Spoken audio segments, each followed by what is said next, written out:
Bienvenidos a Milenio Mercados en Perspectiva. Hoy estará con nosotros James Salazar, subdirector de Estudios Económicos de Cibanco, y su servidor Manuel Somoza para platicar de temas económico-financieros en México y en el mundo. Como siempre, iniciaré platicando sobre la semana bursátil, donde hubo resultados mixtos. Por ejemplo, el Nikkei tuvo una alza muy importante de 3.36% para acumular 22% de rendimiento en la primera parte del año, lo cual es muy bueno. Sin embargo, en China, el Shanghai Composite tuvo una semana negativa de menos 0.59 y en el año es un índice que va en números rojos con menos 0.84. El Eurostock 600 adelantó 0.97 para tener un buen primer semestre de 7.81, que no es nada malo. El Dow Jones avanza 0.57 en la semana y cierra el año con 4.38.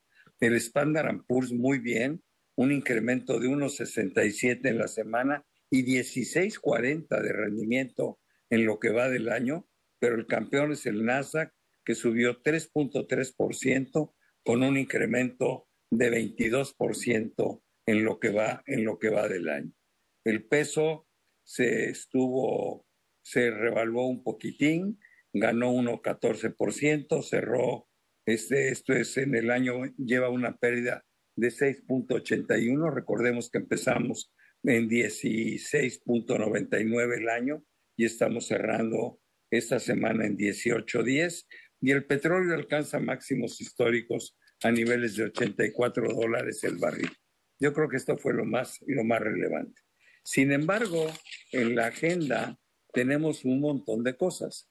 Creo que lo más importante fue la semana del empleo en Estados Unidos, donde salió el índice Holtz, que indicó que subieron la oferta de empleos hasta 8.1 millones cuando se esperaban 7.9, pero sube la tasa de desempleo, baja el salario promedio de 4 a 3.9%, y estos son signos también que se tomaron bastante bien en los mercados. Yo diría que el reporte fue mixto, pero sobre todo esto yo quisiera preguntarle al experto que es James, ¿qué opina sobre esta semana del empleo en Estados Unidos, sobre la economía norteamericana y el resto de los datos que salieron en la semana, que empiezan a indicar que aparentemente se empieza a enfriar esa economía, pero aún no lo suficiente para empujar a que la Reserva Federal ya se atreva a poner una fecha para empezar a bajar la tasa de interés? Adelante, James, por favor. Gracias, Manuel. Sí, efectivamente, coincido contigo. Fueron reportes de empleo mixtos. Quizá el más relevante es la nómina no agrícola. Pero aquí lo que el mercado está buscando son señales de moderación y en determinado momento de enfriamiento. El mercado ya está posicionado a que le está apostando a dos recortes en la tasa de interés por parte de la Fed de Estados Unidos en lo que resta del año. Entonces, busca en cada uno de estos indicadores algunas señales de debilidad. Y en la semana, con estos reportes que tú mencionas, Manolo, efectivamente los encuentras. En la nómina no agrícola, pues, ve la parte de desempleo subiendo, las revisiones a la baja, que el gobierno es quien está generando más trabajos.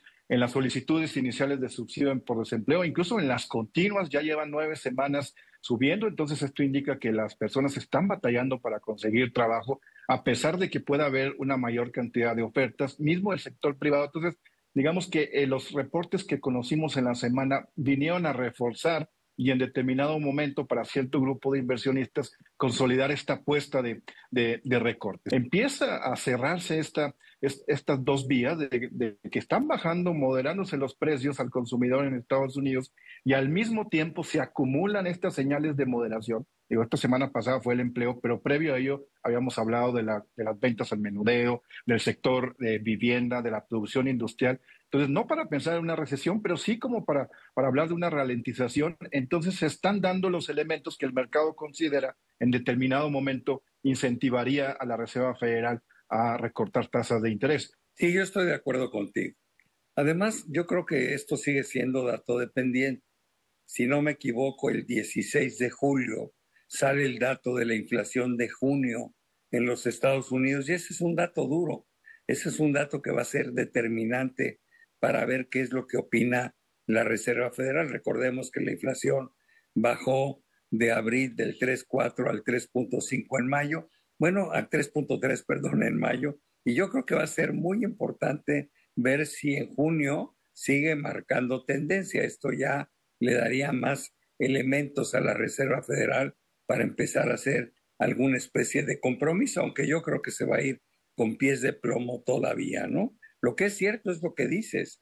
Los inversionistas, como bien lo decías, están viendo el vaso medio lleno y la expectativa es en un 70% de que las tasas empiecen a bajar en el mes de septiembre y quizá una segunda en noviembre o diciembre. Pero bueno, también la semana hubo muchos temas de índole geopolítico, donde lo más relevante quizá fueron las elecciones en Gran Bretaña, que se celebraron el 4 de julio y ese mismo día, ya en la noche, ya se sabía quién había sido el ganador, ya hay un cambio de primer ministro en Gran Bretaña. ¿Cómo viste? ¿Cómo ves que los laboristas regresen al gobierno después de 14 años de control por parte de los conservadores?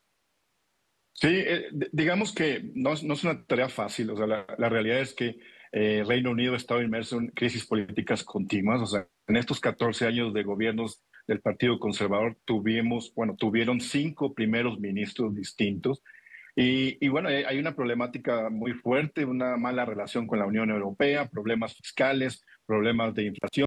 Llegan los laboristas, han generado tanto furor, o sea, que incluso tuvieron una victoria muy aplastante, muy parecida, recordarás, en su momento con el triunfo de Tony Blair, que generó bastante expectativa. Digo, llegó en un tumulto distinto, pero entonces digamos que peor ya no podían estar los ciudadanos de Reino Unido en términos políticos y bueno, y sanar estos vínculos sería el primer elemento a realizar por parte de los laboristas, en este caso el nuevo primer ministro Starmer. Y bueno, y esto ayudaría a tratar de generar un poquito de ánimo y de optimismo sobre la economía británica.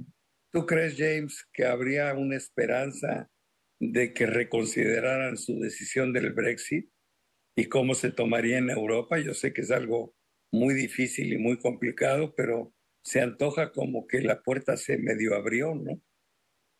Sí, sí, exactamente. Bueno, o al menos una ventana, ¿no? De ahí de oportunidad. Está difícil, pero es un buen pretexto para tratar de entablar un nuevo rumbo. O sea, si en determinado momento, a 2, 3 años, la situación no mejora, pues puede ser utilizado como pretexto que esto se debe al Brexit, que había que reconsiderar esta situación. Entonces, no la descarto, pero de muy corto plazo lo veo todavía muy difícil. De acuerdo, James. Ahora tenemos, bueno, hoy se están celebrando las elecciones de la segunda vuelta en Francia.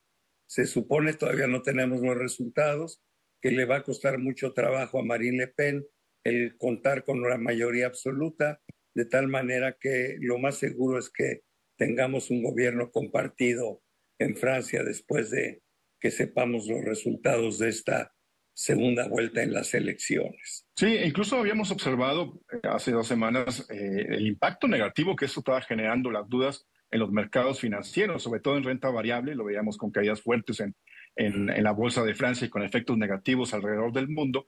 Como bien mencionas, parece ser que no va a poder contar con la mayoría absoluta, pero ojo, o sea, lo que va a pasar es un Congreso dividido. O sea, no es el peor escenario, pero sigue siendo un escenario malo. O sea, digamos que no le salió del todo la apuesta a Macron a raíz de los resultados de las elecciones parlamentarias en Europa.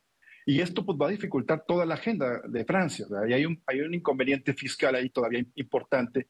Entonces va a estar una especie de parálisis. O sea, no es el peor escenario, pero es un escenario que como quiera luce muy complicado para Macron, quien seguramente va a estar navegando sin grandes tumultos de aquí al 2027, ¿no? Oye, vamos a terminar con México. Yo veo la economía mexicana creciendo más despacio de lo que lo hizo el año pasado. Todavía no tenemos datos del segundo trimestre. El primer trimestre pues no fue bueno, 1,9 cuando veníamos de un 3,2 el año pasado. Yo creo que el segundo trimestre también va a estar abajito del 2%. pero bueno, pues eso es lo que tenemos. Sin embargo, hubo un evento muy importante en la semana que fue el nombramiento de 4 nuevos miembros del gabinete de la señora Sheinbaum, para acompañarla en su gobierno a partir del 1 de octubre. Yo, por lo que pude observar, esto no generó ninguna alteración en los mercados. Creo que los nombramientos en términos generales fueron bien recibidos. ¿Tú tienes algún comentario al respecto para ya dar por terminado el programa, mi querido James? Sí, digamos que eso es una buena noticia, que los mercados no se hayan preocupado. O sea, tampoco fue algo que haya generado euforia, pero el hecho de que se hayan mantenido tranquilos a nosotros nos viene bien, a nosotros como analistas y en términos generales como seguidores de los mercados financieros. Ahora, hay la percepción de que este nuevo paquete está más cargado al presidente López Obrador. O sea, es personas más cercanas a él. Entonces pareciera que están cubriendo como cuotas de partido en estos nombramientos, pero sin caer en los casos extremos de funcionarios que a lo mejor no tengan las credenciales técnicas. Pues sí, con la excepción de Harfush, yo creo que los demás sí eran muy cercanos al presidente López Obrador. Pero bueno, es lo que tenemos. Faltan muchos nombramientos muy importantes. Falta Pemex, Comisión Federal de Electricidad, falta el secretario de la Defensa, el de Marina, en fin, faltan todavía muchas cosas importantes. Entonces, bueno, pues habrá que ver esto. Llama la atención el nombramiento del señor Delgado en educación pública, como que se necesitaría ahí un perfil más de académico. Sin embargo, yo creo que es un buen nombramiento porque finalmente en la Secretaría de Educación el problema es político al tener que lidiar con sindicatos tan fuertes, ¿no? Entonces, ojalá y el señor Delgado sea capaz de contener a ese sindicato que además es el responsable de la pésima nivel de educación que tenemos en México, ¿no? Pero bueno, pues esto es lo que De acuerdo. tenemos. Muchísimas gracias, James. Te lo agradezco muchísimo, pero sobre todo les agradezco a todos ustedes que estén con nosotros semana a semana aquí en Milenio, Mercados en Perspectiva. Nos vemos pronto.